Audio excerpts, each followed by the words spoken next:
911, where's your emergency? Hi, I'm at the corner of 23 and Logos, and there is a car on fire in the parking lot. That single fire would ignite a mystery that would destroy families and take almost 10 years to finally solve. Working to find any signs of the mother of three. Her car was found on fire.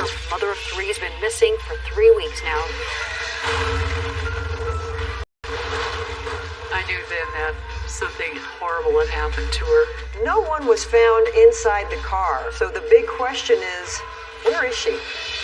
Did she up and leave for some unknown reason? I don't know when you give up. When do you say? Are you nervous that we may think you did something? No. It should.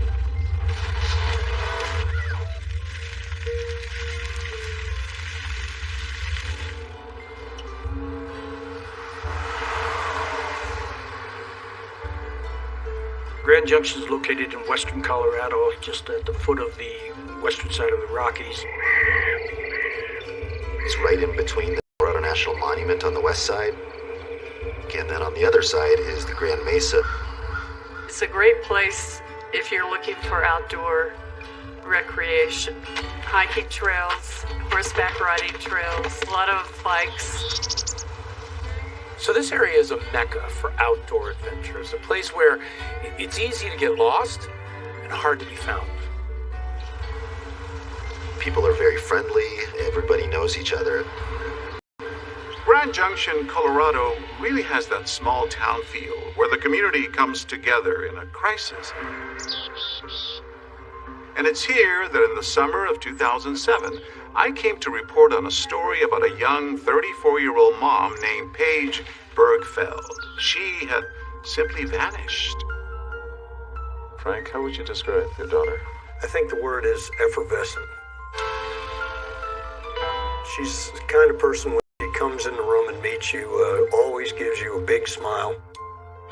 She is special, devoted, very patient, very much everyone's friend and reaching out to help everyone, and just very loving. I'm Barbara. I was one of Paige's close friends. Paige was very much... Paige was the most kind of outgoing, independent, stubborn at times, just great sister and terrific mom. I'm Carol Linderholm, and I knew Paige Bergfeld for 3.5 years, and she was just a wonderful person. I was just awestruck by her presence. I said, "You're absolutely gorgeous." And she says, "Oh my gosh, I haven't been told that in so long." She always is the kind of person that I think when you stand in front of her, you would feel that she thinks it's very special that you're here. I met her through Mom's Club in the Grand Junction chapter. I had heard a lot about her from the other members, and I hadn't met her yet, and so it was kind of like, oh, I get to meet the exciting Paige, and she's just as, was just as wonderful as everybody said.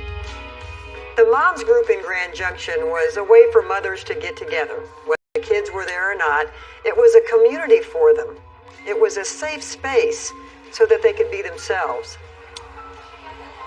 Paige would have them over for pool parties, entertainment, and she liked to host the group. Once a year we had an official party, and this was for the moms. The last year we had a Hollywood theme. We had like the red carpet entrance, and we had a big backdrop printed so we could stand and take pictures in front of it to document the evening. There's actually home video that was taken of that mom's party, and Paige appears to be the star of the show. We're usually in our flip-flops and shorts, and that night we were all in party wear. She just lit up the room. Very dressed up, very classy. She just exuded that personality that attracted people to her.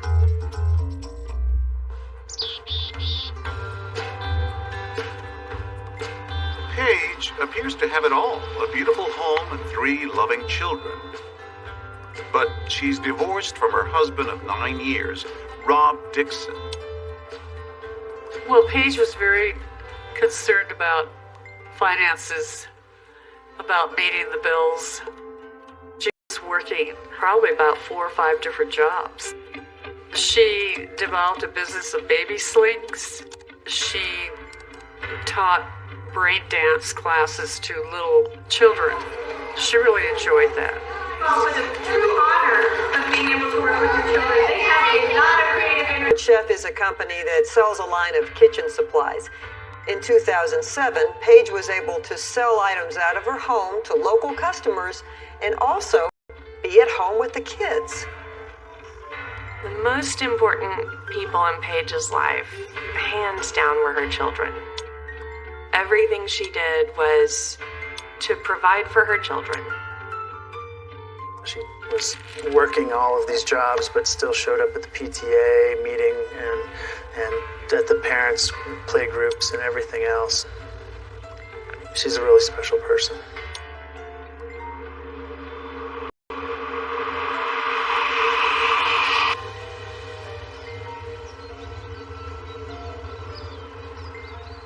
On the morning of June 28th, Paige leaves the kids with her live-in nanny and promises her children that she would be back later that evening. I tried to get in touch with Paige, and she didn't return my phone calls, which I thought was rather odd. Hi, it's Carol. You can give me a call. I'm at the house. Anyway, I'll talk to you later. Bye-bye. I thought she was just really busy, and I would hear from her later. But as the day turns into night, Paige not only doesn't come home, she wasn't even in touch. And this was completely out of character for her. Hi, Mom, it's me. I was just wondering when you get home, please answer the phone. Paige wouldn't be bad on her word. If she said she was coming home, she was coming home.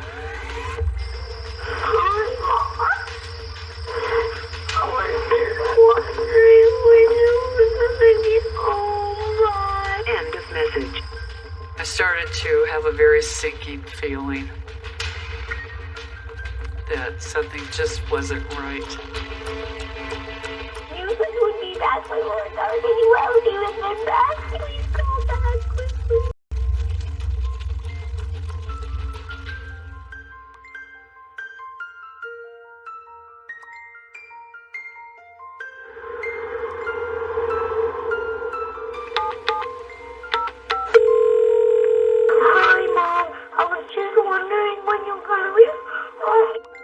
My understanding was that Paige's daughter couldn't get hold of her the night she disappeared, and that the live-in nanny was the one who was there with the children.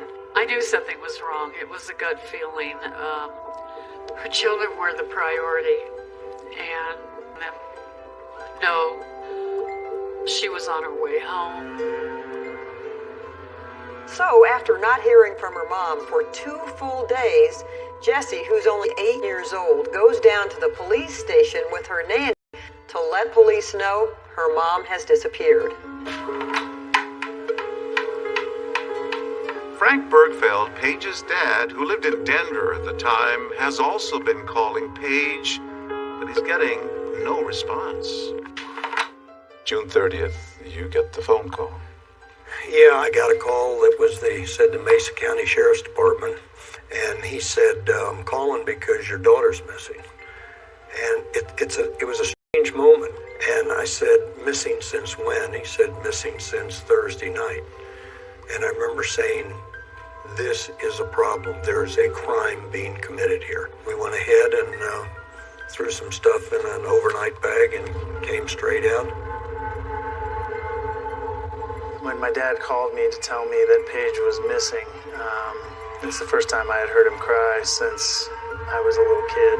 My heart dropped. Sometimes people leave on accord, so we obviously had to look into, did she up and leave for some unknown reason? On July 1st at about 10 p.m., Dispatch received a 911 call. 911, where's your emergency? Hi, I'm at the corner of 23 and Logos, and there is a car on fire in the parking lot at the building right here. It's in the SMS Water building parking lot. Do you see flames or smoke? Yeah, there's a lot of flames. But there's nobody around that I could see. When officers got there, they realized that that car belonged to Paige Bergfeld. Paige's car was found, but there's no sign of her. It was very clear that it was an arson because there was nothing else around it that was burned. It was just the car itself, and it was parked in a location that Paige really had no association with. Paige's car was found less than 5 miles from her home. But keep in mind, this is an industrial neighborhood. There are warehouses and car mechanics, not residential at all, and not a place where you'd expect to see Paige. She didn't frequent that kind of area. When I first heard about finding the car on fire, I knew then that something horrible had happened to her. Prior to finding the vehicle on fire, it was a missing persons case. And as soon as that happened, an immediate conversion over to that is foul play. Many people cause fires, try evidence, fingerprints, things of that sort. And so at that point, we at least suspected that she had been kidnapped and feared that she was also deceased. The hottest point of the burn was on the driver's side over here, and we could determine that from what we call V patterns. It was later tested, and we determined that there was petroleum-type accelerants used. One of the key things that we found is that the driver's side front seat had been pushed all the way back. Paige Bergfeld is not a very tall person, and so therefore that was unusual. We took another female that was the same size as Paige Bergfeld, approximately 5'4", and put her in the car seat as it was, and she could not even reach the pedals of the vehicle. We knew that the last person that drove this car had to be tall, and extremely tall. But there was one other major clue found in the wreckage of that car, which the fire strangely didn't destroy. Additionally, what was found was that there was a day planner. Everyone who knew Paige should have seen her day planner. That was just something that was part of her. She would always write stuff down. It's just super organized. Finding that day planner for investigators was huge because it should be able to tell them what Paige was doing and who she was doing it with.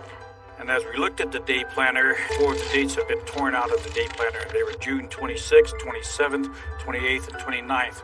Those are the dates that Paige Bergfeld went missing. We immediately suspected that whoever it was responsible for her disappearance ripped those pages out because they would have disclosed who she was meeting with. So the car's burned. Someone very tall had last driven it. There are pages torn out of her day planner. And there are 2 questions now. Where is Paige? And who was she with the day she disappeared? As parents, we're absolutely crushed. This is any parent's worst nightmare. Right now, what we need to do is we need to find Paige. From a father's viewpoint, I mean, how hard is it? You know, it occurred to me I hadn't cried in a long time. I've learned how to do that. This community came out in force to help search for her. A bunch of us just hoped we would find evidence that we could go, oh, look, the Bear Police Department, now you can figure out what happened to her, and it would have a happy ending. Mesa County is 3,300 square miles. We're looking down side dirt roads that lead to the river. It's kind of like looking for a needle in the haystack. So this is an overall map of Mesa County. We had people searching in this area.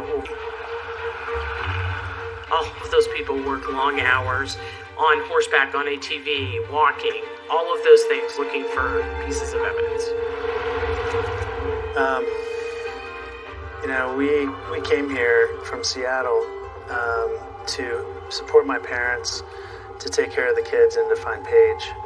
We bought a one-way ticket, and we have been committed to stay here until we find Paige.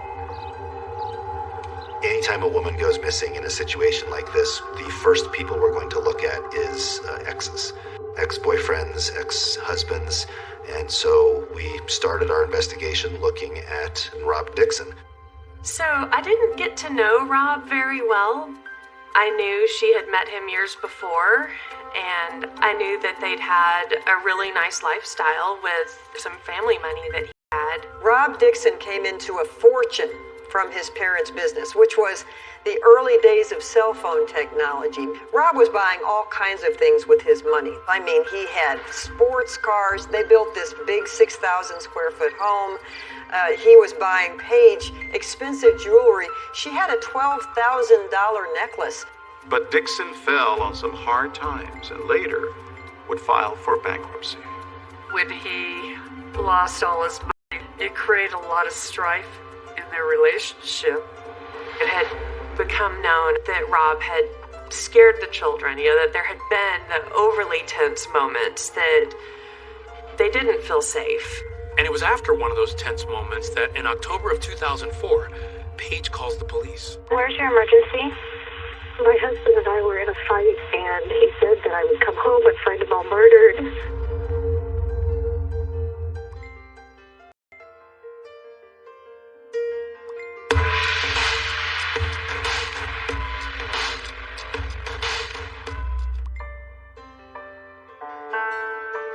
At first glance, the marriage of Rob Dixon and Paige Bergfeld looked picture perfect. But when I covered the case back in 2016, I quickly learned that the relationship was troubled.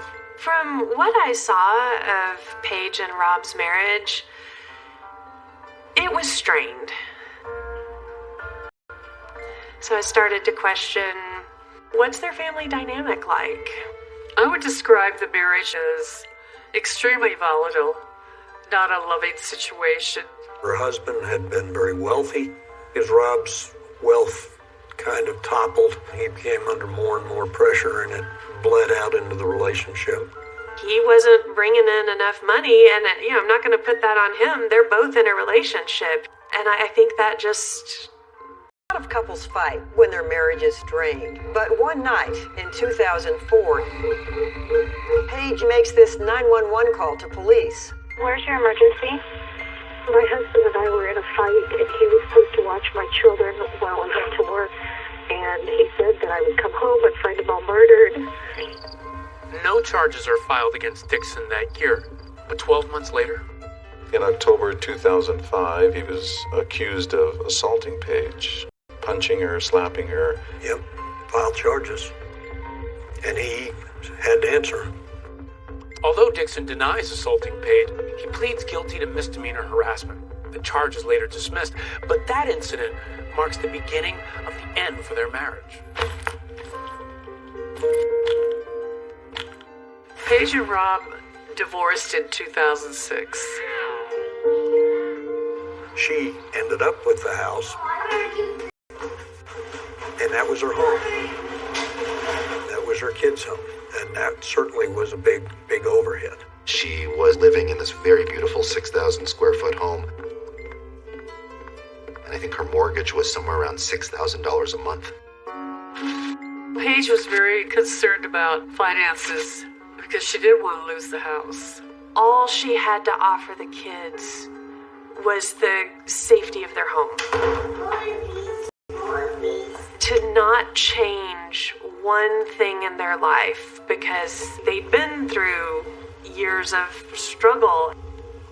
So she tried to hang on to the house. We're going to continue because this is our first. She was already doing so many little piecemeal things that they weren't enough to keep the house. Even after the divorce, Paige's fear of Rob is still palpable. She specifically told me she was worried about Rob, that he was coming, he was going to do something bad. Then, in March of 2007, Paige writes this bone-chilling post on an online message board. My children would ask me if Dad was going to kill me. I can't imagine what life would be like for them after he killed me. I would gladly sacrifice every penny of child support if he would stay away. That's one of the reasons why when Paige goes missing, her friends fear foul play. first person you thought might have done this? Rob was the first person that came to mind. My immediate thought, honestly, was Rob Dixon. Her friend Carol Linderholm even mentions Rob on a worried voicemail she leaves for Paige after she disappears. Paige, this is Carol. What's going on? I hope you're all right. I just saw the news that you've been missed. This isn't Rob. Oh my God. Talk to you later. I hope. Oh my God. We were, of course, very interested in Rob Dixon as a potential suspect because we knew about the volatility of the relationship. But he had moved to Philadelphia at that point, and we were quickly able to show that his phone was in Philadelphia at that time, and he couldn't have been in two places at once. He came out immediately when he found out she was missing. I think that Rob is crushed, and he still loves Paige, and he definitely loves his children. With Rob Dixon cleared, investigators started looking at Paige's other ex, her first husband, Ron Beigler, and they discover he's still in her life. They were high school sweethearts. He was the love of her life initially. I liked everything about her. I liked who she was on the inside. They have this huge wedding set on a peak overlooking the Denver skyline.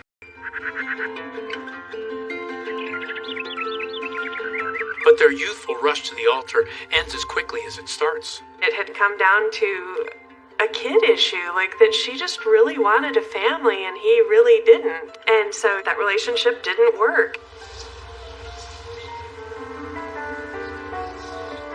It might not have worked out back then, but the very day Paige went missing, it turns out she'd spent time with Ron Beigler.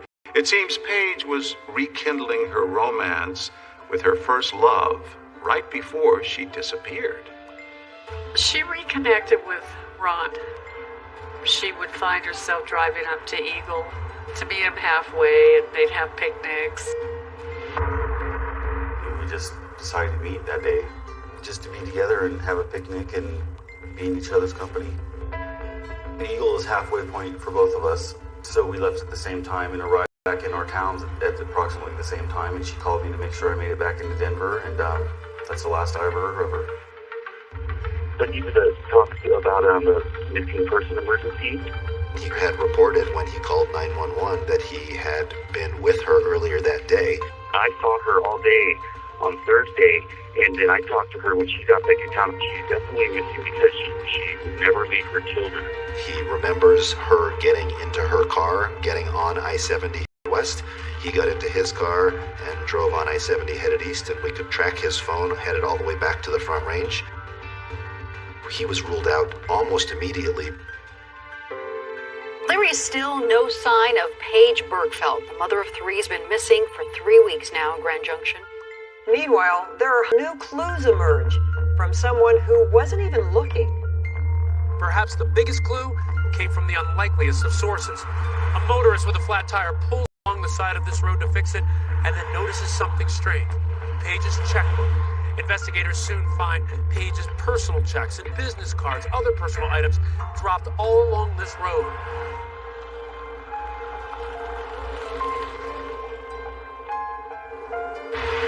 One check was torn out at a time. One card was thrown out at a time. So it appears she was just trying to leave us a trail of breadcrumbs to show us where she was going to. The items that were thrown along the highway were very personal to her, and they identified her. I can come up with no other reason why she would have done that other than here's where you can find me. It's very heart-wrenching. If she was throwing stuff out of the car, she had been alive. All of us on the search team wanted to think she was still alive somewhere, that she was being held. But still, no trace of Paige herself. What does surface is a very different profile of Paige Bergfeld, one very few knew about. We were walking along the highway, and there was a business card. We found out that she had a double life.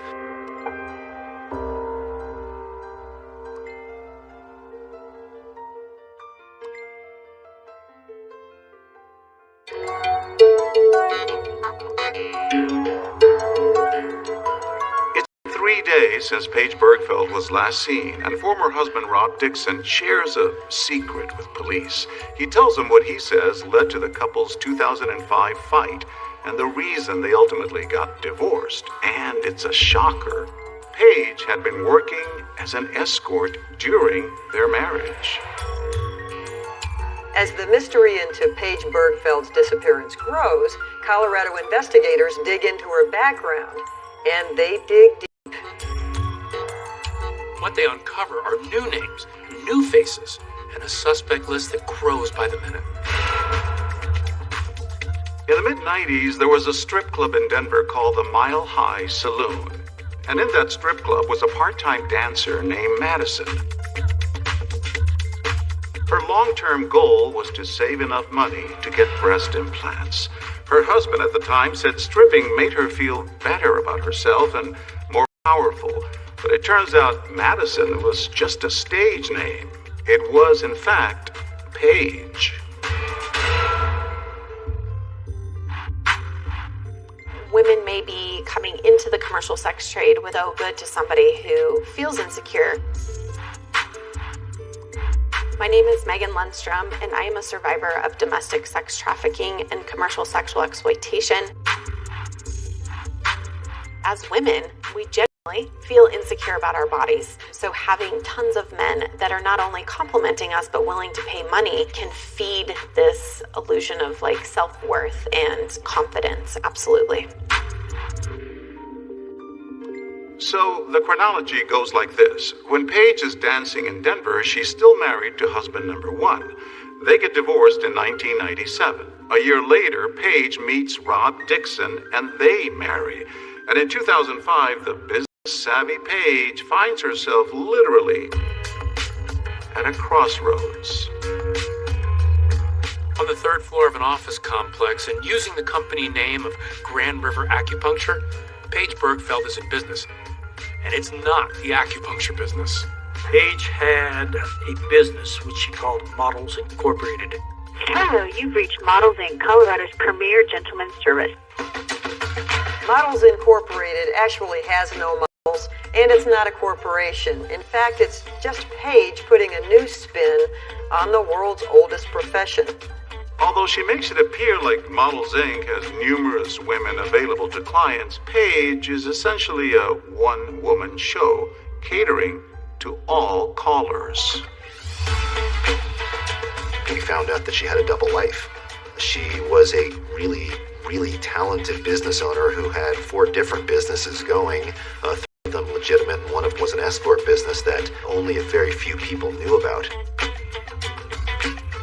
I didn't talk to Paige about being an escort beforehand, but it just came up when we'd had a mom's night out.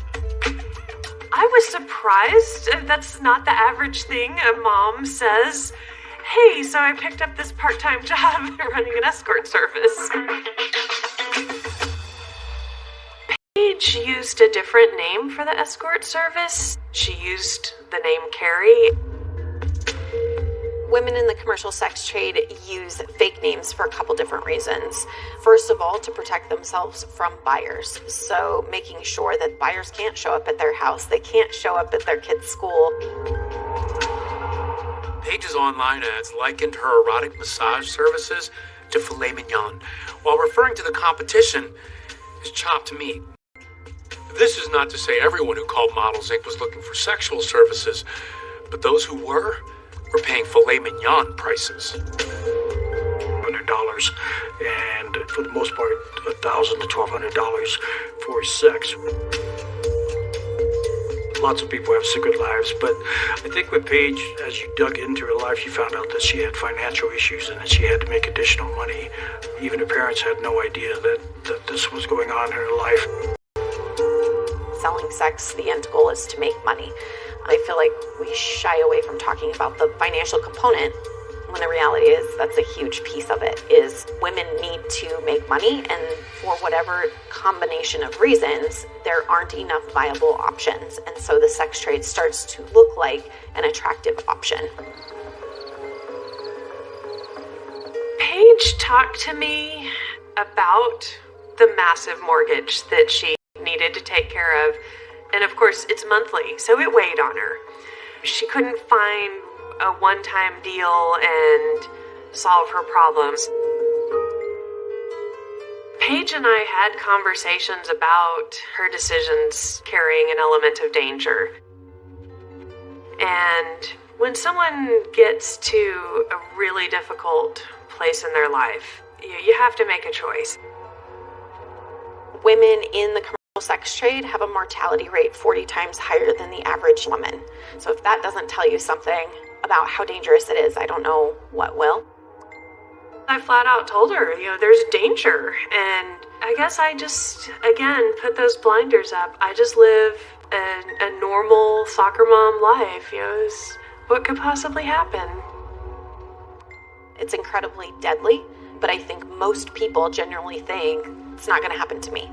I'm somehow going to be smarter, wiser, more informed. I think you never know who you're going to run into in that kind of business. Through the investigation, we quickly realized that she had a separate cell phone that she was using for an escort business. We had obtained her cell phone records, and she had received numerous calls that day and determined that her last call had happened around 9 p.m. that night of June 28th. We determined that many of them were clients for adult service, and right at that point we had at least 7 suspects.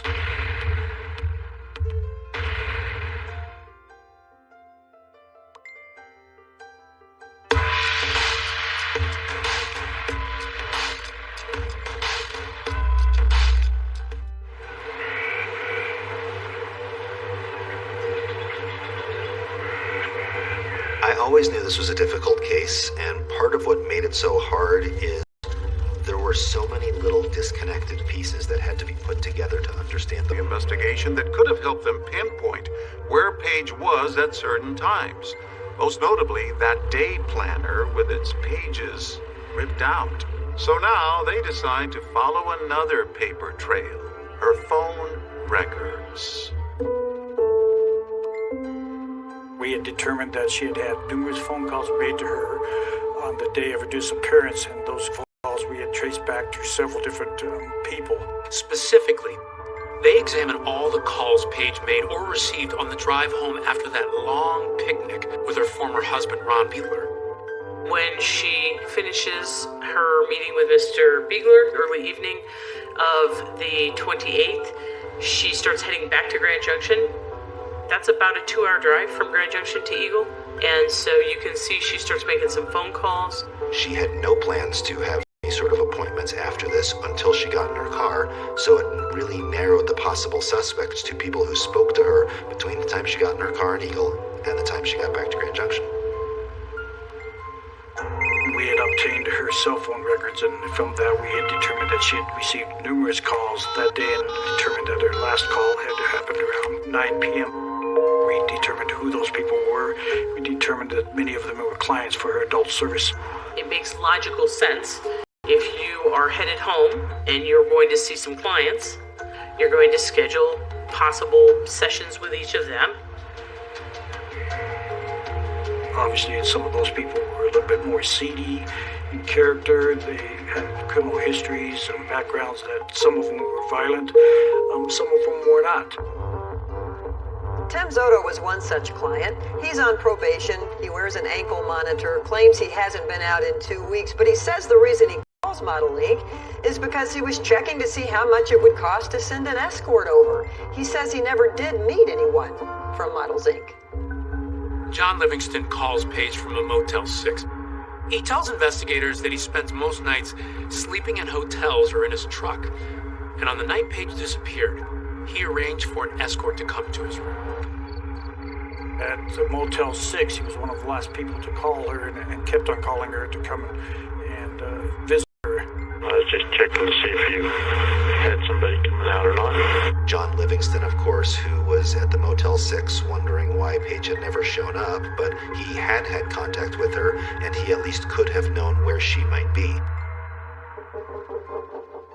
Stephen Heald claims he had sex with Paige numerous times, the last time a week before she disappeared. Mr. Heald did not actually visit her on the 28th, but had a prior relationship with her for several years. The second job to pay for the sex. Mr. Corluzzo, George Corluzzo here, had visited with Paige Brookfield, had made several phone calls to her on the night of her disappearance. George is a heavy drinker and drug user with a criminal history for theft, burglary, and kidnapping. The information we had about George Corluzzo was that he was extremely intoxicated the day that she disappeared, that he had been using cocaine. We were trying to look at all different angles, and so first, was she kidnapped? We couldn't eliminate that right away. Second of all, was she murdered? We couldn't eliminate that right away. Mark Holcomb, repeat customer of Paige. Cops say Holcomb had a dispute with Paige over money. We couldn't afford the amount that she was asking. Joseph Carruth knew Paige because their kids played on the same soccer team. Imagine Carruth's surprise when Paige showed up at the door after he called for a massage. Did they have an opportunity or means to do this? Were they in the area? Were they with her? Try to either alibi them out, to try to determine that they couldn't have been in the locations to be around her. 3 of the men on the list drove a white truck.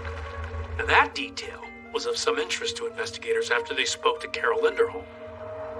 Paige was on her own and she had leased an office space. She was looking for somebody who was supposed to show up, and the person never did. So she eventually closed her office, went downstairs to her car.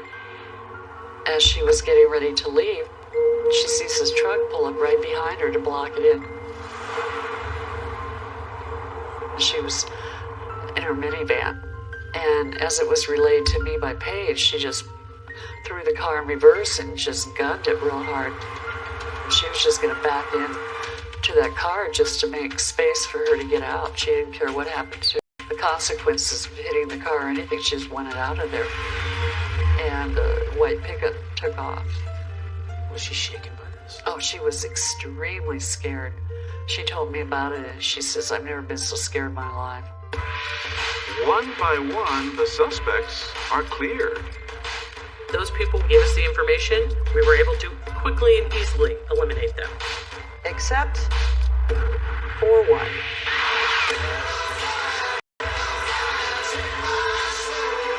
Pulled him in for an interview, and during the course of that interview, Investigator Norcross immediately identified him as a likely suspect. Does it make you nervous that you may think you did something? It should. Okay, it should.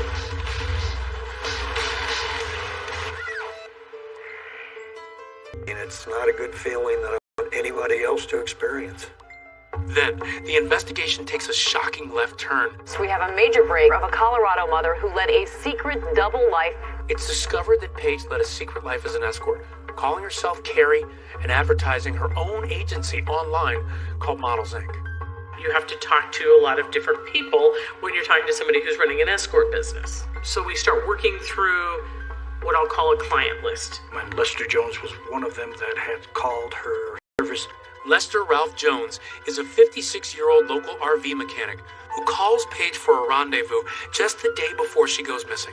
It turns out that Jones had recognized her as being Rob Dixon's wife. Paige said she had met him previously through the escort service, and it was uncomfortable because he knew her. To go in her place. That time when Lester Jones was calling her, she asked me if I wanted to stop by over there. And she basically kind of talked me into it. What's your first impression when you walked in the door? Fear. Really? Yeah. He's a very large, overpowering person. What's the first thing he said to you? I want sex. I looked at him and I said, then you should probably call another escort service. Because it's not going to happen with me. He says, I was told to give a massage. And I said, well, that's probably the extent of what I would do. And I gave him a light one, but I didn't really want to touch him. But there's another reason police are suspicious of Lester Jones. The location where he works. We check our name files and find that Mr. Jones actually works across the street at a RV repair shop and happens to be catty corner to where the car was found on fire. One of the key things that we found is that the driver's side front seat had been pushed all the way back. We knew that the last person that drove this car had to be tall, and extremely tall. And in this case, Lester Ralph Jones was 6'5". Lester was a very good employee, very honest, hardworking. He could very easily talk to customers and put them at ease about problems. Most everybody seemed to like him. So as we checked into the background of Lester Jones, we determined that he had been married twice prior to his wife, Elaine. He had several children before Elaine through other wives. Well, he was tall, he was handsome, he was a hard worker, and he was just all-around good guy. I mean, he was a nice guy. Lisa Nance was married to Jones for 2 years back in the 90s.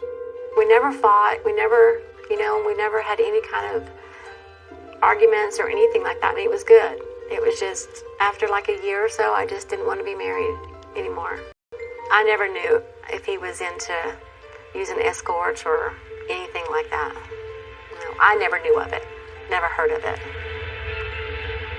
Is he the guy? I don't know. Did he know Paige? Not that I know of, but I don't know. I don't know. If he has any clues, indication for the police to follow, we hope that he'll do that. Have a seat.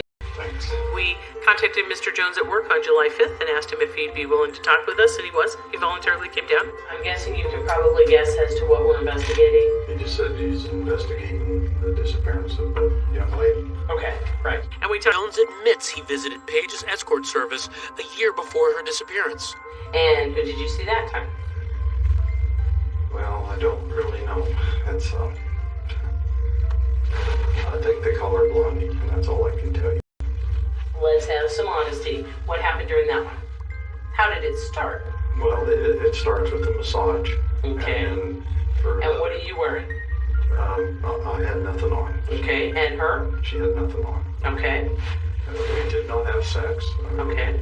She tells me up front she doesn't do sex. Okay. After I question him further, he eventually admits that this is indeed the time he's talking about, where he did recognize her as Paige Bergfeld, and he did know her. You knew when you saw her the first time that she was Rob Dixon's ex-wife. Yeah, I knew that. Okay. Her car is found a stone's throw away from where you work. Does that bother you? Doesn't bother you at all? Okay. Does it make you nervous that we may think you did something? No. It should. Okay? It should. I think that clip speaks for itself. I think he looks concerned. During the 2.5 hours of questioning, Jones cooperates fully, letting them take his fingerprints, giving his DNA, and handing over the keys to his truck. What are you driving right now? It's a white Dodge pickup. White? Now that's an eye-opener right there. Remember, Paige had told her friend Carol how a white pickup truck had frightened her outside of her office one night. Do you know where she is? Do you know what happened to her? No. Now I have to be convinced of that. I can't convince you of it. I don't know what happened to her. I don't. When investigators served a search warrant at Lester Jones's home, they seized 2 vehicles and searched those. They also served a search warrant at his job at the RV shop and went to his mechanic station. We found some interesting items there. A list of different names and numbers, which correlated back to some massage services. We found a bra, men's wigs. We found a gas can. Again, that's concerning. That was nothing in comparison to what they would also find in that locker in that area that led them to some video that was very telling and very incriminating.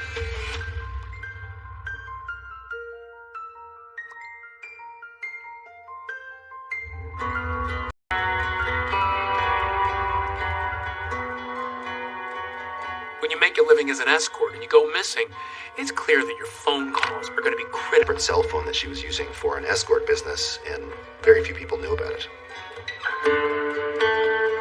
Before she disappeared, Paige had received a series of calls from a mystery man who was phoning her from a disposable track phone. The track phone only was responsible for 5 calls in the life of that phone. It was activated Wednesday morning, the same day that Miss Linderholm had her appointment with Mr. Jones. When investigators sat Jones down, they asked him, point blank, do you own a track phone? Did you buy a track phone? No, sir. Never bought a track phone. Never. During the search of the RV garage where Jones worked, police uncover some curious items. Wigs, condoms, Viagra, and a gas can. But they also find something else. In the trash can, we found a box to a track phone and it had distinct coloring on it. Through using that packaging, we were able to identify it was purchased at the Walmart on North Avenue in Grand Junction. So we contacted security there, and they were able to provide us video footage of the person buying that phone. And lo and behold, to our surprise, right there as clear as day was Lester Ralph Jones. When Mr. Jones, he was interviewed later, a second time, and when he was shown the video, he adamantly denied that was him. Roger on video buying a track phone at Walmart. No, sir. Yes, sir. No, sir. Asking you, how did the track phone get in your trash? How did that barcode relate to that number being purchased at Walmart at that time? So, I mean, there's a chain of events that... I can't answer that. I do not know that. When we put a picture right in front of his face saying, "Is this you?" he said, "Yes, it looks like me, but I did not buy a track phone." So, we've got 12 pictures of you in there? Wednesday night, on that date, on that time, that the video system's lying. Yes, it is lying. How? Oh, I don't know, but I was not in there Wednesday night. I did not buy a track phone. We had, again, provable lies, which tend to be as good as an admission. So we continued checking into Lester Jones. Determined to uncover more evidence against Jones, detectives bring in specially trained search dogs to do something that humans can't. That stays a long time. There are lipids and fats and things like that that don't necessarily get destroyed, even with fire. Canine handler Julie Jones shows us with a different dog how she says they answer the key question: who killed Paige Bergfeld? How can one human being treat another human being so badly? I mean, what a bad person. A lot of things that we figured out as a result of finding Paige's remains were key to us putting the investigation together and realizing that we had enough evidence to charge.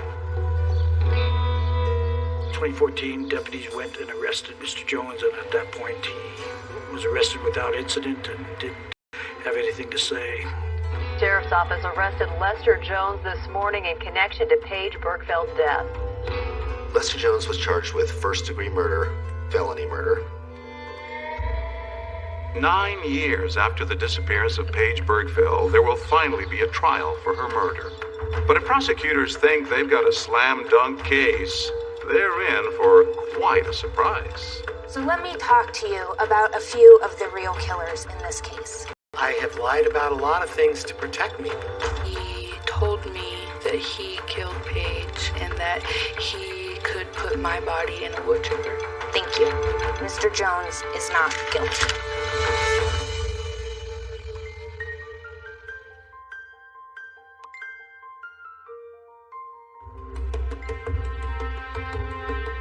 Today, a man accused of murdering a single mother is set to stand trial in Grand Junction. Lester Jones, charged with kidnapping and murdering Paige Bergfeld. So, Frank, it's been 9 long years for you to get to this place, that courthouse right there. Right. Do you think that you can get justice for Paige? Listen, I don't know what the outcome of this is going to be. If that's the moment of justice, the prosecutor has to convince absolutely, positively 12 people that Jones is the murderer. Trial lasted 7 weeks. I believe we called 160 witnesses between the prosecution and the defense. Good afternoon, ladies and gentlemen. People of the state of Colorado are going to prove, beyond a reasonable doubt, that Lester Ralph Jones, that man sitting right there, that he committed first-degree murder and that he committed the kidnapping by taking her against her will. Right from the top, prosecutors start laying out a motive for Lester Jones to kill Paige Bergfeld. During the course of this investigation, they also found out that the defendant had had some prior incidents of efforts to control women by resorting to violence. We know that Jones had used Paige's escort services before, and now they say he seemed frustrated that he couldn't see her again. He had the desire to use her services again on the week that she disappeared. He called and he called. It was behavior of somebody who was obsessed. It was behavior of somebody who really just... her on the track phone that day, and that she called him back. The cell phone records were critical as evidence. He only used it to make 4 phone calls, all to Paige, and then a 5th call only from Paige, and then it was never used afterward and tossed. After that last call, which happens at about 9 p.m., prosecutors say Lester Jones now knows where Paige is located, and he kidnaps and he kills her. The people's next witness. Prosecution's star witness is Lester Jones' ex-wife, Lisa Nance. Good morning, ma'am. Hi. Remember, she's the one who told us what a nice guy he was during their marriage. He was a hard worker, and he was just all-around good guy. But she also told us that as their marriage crumbled, she saw a very different side of Lester Jones, a dangerous one. Only whenever we were going through divorce did he ever get aggressive or mean or anything. And that's the Lester Jones she's called in to testify about. Lisa had split up with him, and he was not willing to accept that. And she had taken up with a younger man named Joe Bear, and ultimately Mr. Jones had followed the two of them. We're trying to get away, and so we went down this dirt road, hit me and knocked me over into a ditch, and then rammed us really hard, which caused the airbags to go off. And Joe said, "Oh my God, he's got a gun." And Joe was trying to pull me out the window. He said, "We have to get out of here." Joe got out and he took off running, and that's when I heard, it was still dark, and I heard 2 gunshots over the top of the car. I ran to the train tracks, and a few moments later, heard a second one and felt it hit me. Where did it hit you? In the back of the head. One shot grazes her boyfriend's head. Nance would later get a restraining order, but says Jones can't let her go. Less than a month later, he returns and forces her into a car. And I said, "What are we going to do?" And he looked at me, he said, "I'm going to kill you." He told me he was going to put me in the bottom of the lake where no one would find me. That was important to us because ultimately when we found Paige's remains, she was buried in a gulch. So it was very, very interesting to us that he might have this pattern of conduct. The evidence of Lisa Nance was fascinating and gave a lens into who Lester Jones was. During the trial, Jessica, Paige's daughter, took the stand, and it was such an emotional, touching testimony. Tell me about your mom. We did everything with her. She recalls the night when she was just 8 years old and leaving those frantic voicemails after her mom hadn't returned home. Hi, Mom, it's me. I was just wondering when you get home. Please answer the phone. The prosecution put her on to show she was a loving mother who her daughter looked up to and needed, who was taken away from her. So, her not being there Friday morning was surprising to me. Yes. Normally when she went out on those appointments at night, she'd be home a few minutes after the appointment, is that right? Yes. And finally, Frank Bergfeld gets his day in court. Who is your daughter? My daughter is Paige Bergfeld. When was My daughter will always be Paige Bergfeld. I was. Do you recall when you learned that Paige was missing? I remember exactly. It's etched in my memory, and it's just one of those moments that you remember every second. Man, it's like a dagger.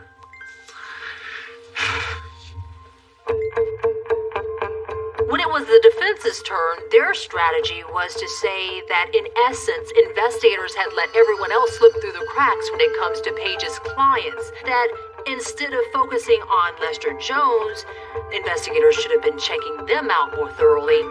The defense's strategy was pick on as many little things as they could. So let me talk to you about a few of the real killers in this case. These are men that the sheriff's office let slip through their fingers while they were busy fixating on Mr. Jones, ignoring leads, and losing evidence. First, Wayne D'Amico. He's a used car salesman. The defense puts on a witness, a former escort by the name of Christy Steves, who testifies that D'Amico said he was responsible for Paige's death. He told me that he killed Paige, and then he told me what he could do to my body, and that he could put my body in a wood chipper. And when he said he did it, did he seem like he was joking? I believed him to my core. I got chills. The defense uses those comments to portray him as a potential killer. When D'Amico himself takes the stand, he tries to play them down. Believe me, if I could turn that page back right now, it would be turned back. It was totally out of context. It was my way of saying there's absolutely no way I would have done that to her. And I've used that on many times. If my kids were bad, I would have put you in the wood chipper. So, and they're still alive. A parade of what the defense calls alternate suspects.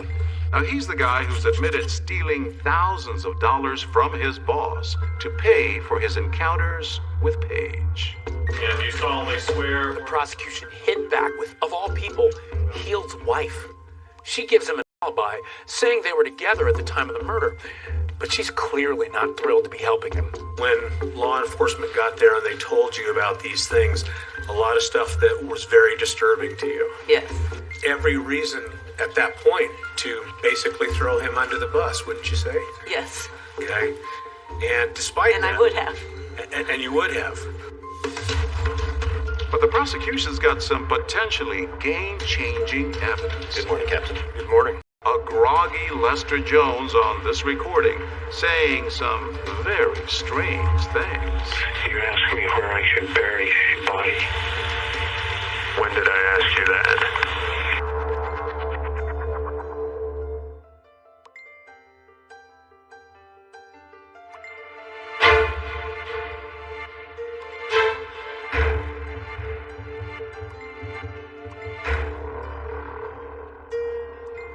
Month-long trial, the jury never hears from Lester Jones. He never takes the stand.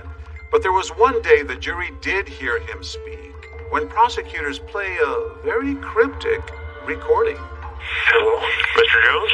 Yes, sir. It's a phone call police made to Jones the day after he'd gone through an intense 5-hour interrogation. I called Mr. Jones to let him know that we were done processing their 2 vehicles, and they were available to be released to him. This is Art Smith with the Sheriff's Office. Just calling to let you know that we have both your cars ready for you and your wife.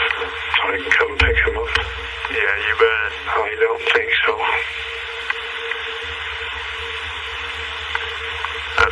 Mr. Jones, I'm not following you. He asked me where I would bury a body. I'm sorry? You asked me where I should bury a body. When did I ask you that? Mr. Jones, are you there? And this is out of nowhere, and jaws dropped in the courtroom. The jurors are like, what? So they didn't hear him, but they heard him, and it didn't sound good. This is a couple of weeks after Miss Bergfeld went missing. We hadn't found her remains until 5 years later. We had no idea whether she was buried. We had no idea where she was. So that raised a lot of red flags for us. And when Mr. Jones started to talk again, then Mrs. Jones got on the phone. This is Elaine. Can I help you? Yeah. What just transpired? I don't know what he's talking about either. I think he took some sleeping pills. You think he took some sleeping pills? Yeah. We're going to be on our way there. If he stops breathing or anything else, I think he's okay. Call 911, okay? He's okay. Just a minute. Are you okay? We were talking about weird things. I think he's okay.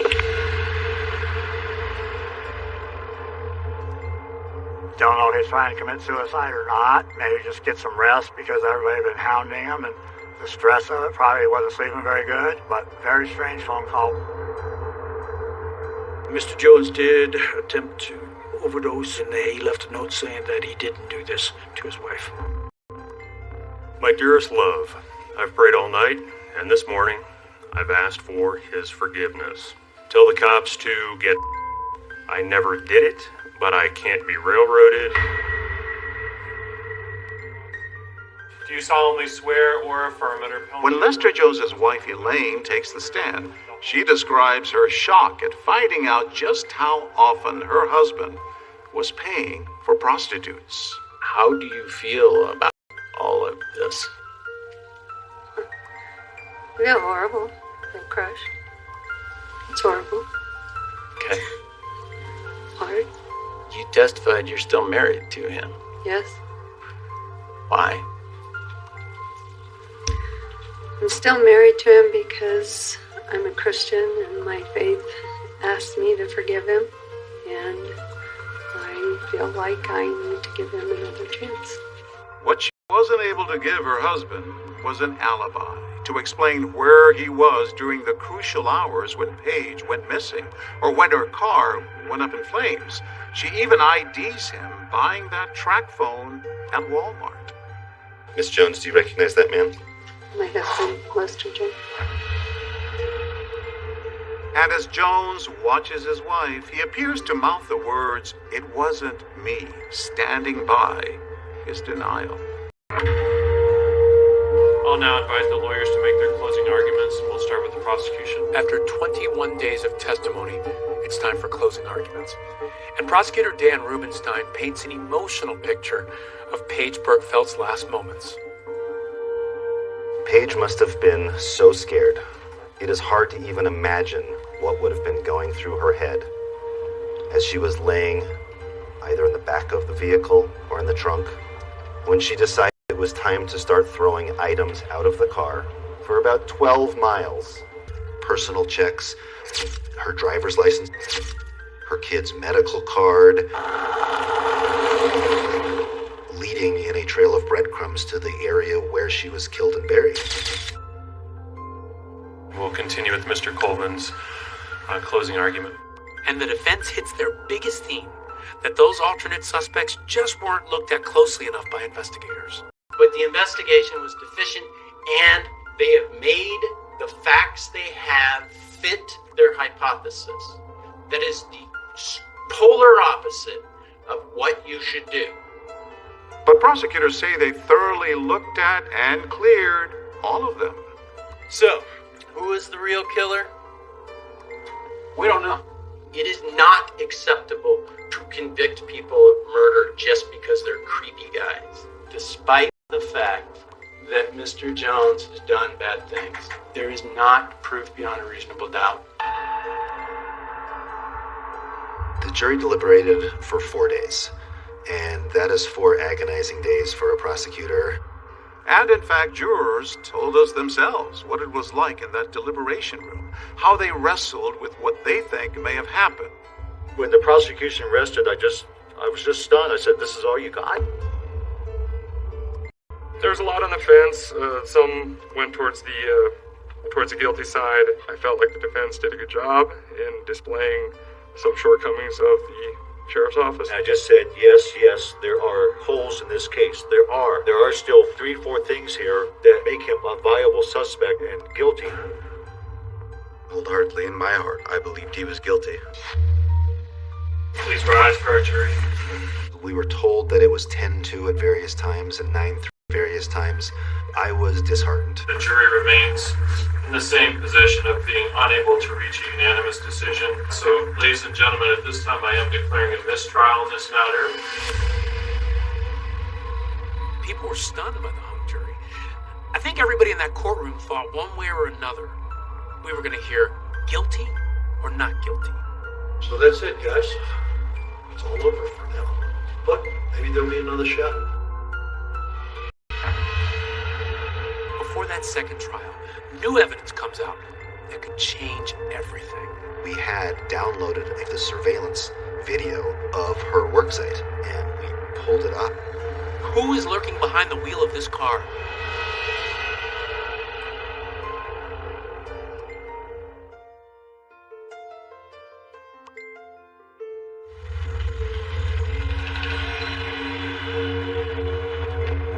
Now here, including the alternate. It had been a grueling 7 weeks for the family of Paige Bergfeld. They were hoping and praying for justice. All they had to show for it was a hung jury and a mistrial. So, ladies and gentlemen, at this time I am declaring a mistrial in this matter. I was devastated when the jury was hung because I had seen the evidence. I didn't think Lester was guilty going in, but I was beyond a shadow of a doubt. Coming out, he did this. I was disheartened. I had put my heart and soul into this case. I wondered, okay, did we not present enough? We had to make the decision whether or not we were going to retry the case, and we made it quickly, we made it on the spot, and we let the judge know we want new trial dates. I was convinced that there was proof beyond a reasonable doubt.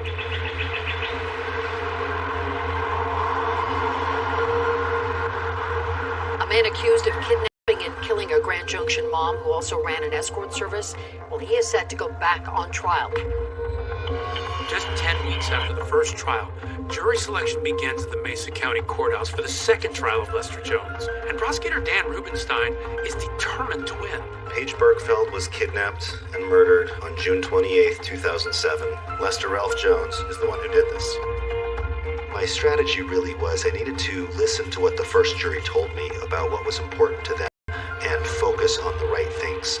The result is that he caused the death of another, murdering her, duct taping her, killing her, and burying her body. The right things seemed to be identifying where Lester Jones was at any given moment. He was on the computer around 8 o'clock.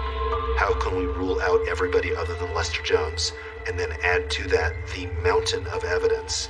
So he stares at the track phones for a while, picks out the one he wants. The dog evidence.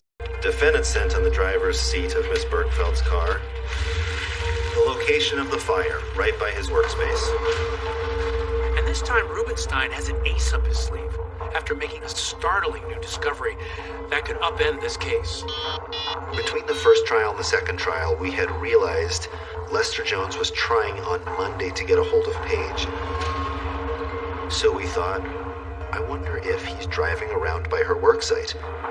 In evidence, we had downloaded a surveillance video of her worksite, and we pulled it up. The prosecution team spends hours poring over the surveillance video, looking for signs of Lester Jones. Paige's vehicle is parked at the entrance to one of the buildings. This is a normal office, so you would not expect there would be much traffic there at 9 o'clock in the evening times, and one of the times just drives right past Paige's red Ford Focus. There are no signs of Lester Jones's white pickup truck, but the team knows that Jones's wife is out of town. What kind of car does she own? A Chevy Impala. We're able to see that his wife's car, the Chevy Impala, is driving around right about the time he's on the phone calling that phone number. The prosecution is feeling more confident this time around, but one of the witnesses almost jeopardizes the entire trial. Carol Linderholm. I was concerned about her safety, because prior to that, somebody tried to kill her. I wasn't afraid of Lester. I was enraged. And what was that person's name that you met with? Lester Jones. I would stare him and he'd try to stare back. As I was leaving the courtroom, I just said, piece of crap. You were such a piece of crap for killing my friend. Witnesses are never supposed to have any interaction with the defendant in the courtroom. It just has gotten to me. I don't know how her parents can sit through this and look at him. I can't help myself when I see him. Tomorrow we have to decide whether or not what you did is going to have an impact on this trial. The district attorney didn't hear it. I said the only people that heard it were at the table. Piece of crap. I wasn't talking to anybody but that piece of crap.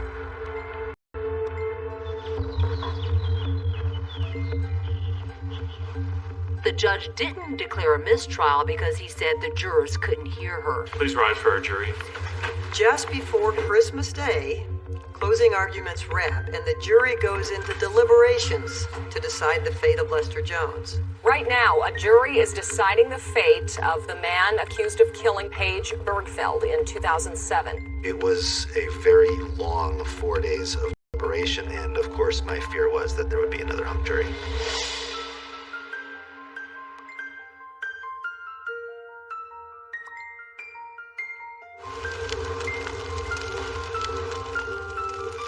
The evidence shows beyond a reasonable doubt that the defendant, Lester Ralph Jones, is the one who did this. The Bergfeld family has waited so long for this. 9 years, 2 trials, and all the heartache and grief in between. Now it all comes down to this. Will they finally find justice for Paige? We, the jury, find the defendant, Lester Ralph Jones, guilty of count 1, murder in the first degree. They came back guilty on all counts, first-degree murder, felony murder, second-degree murder. One of the difficult things of being a prosecutor is parts of town with various crimes. And it's difficult to drive past that area without thinking about Paige.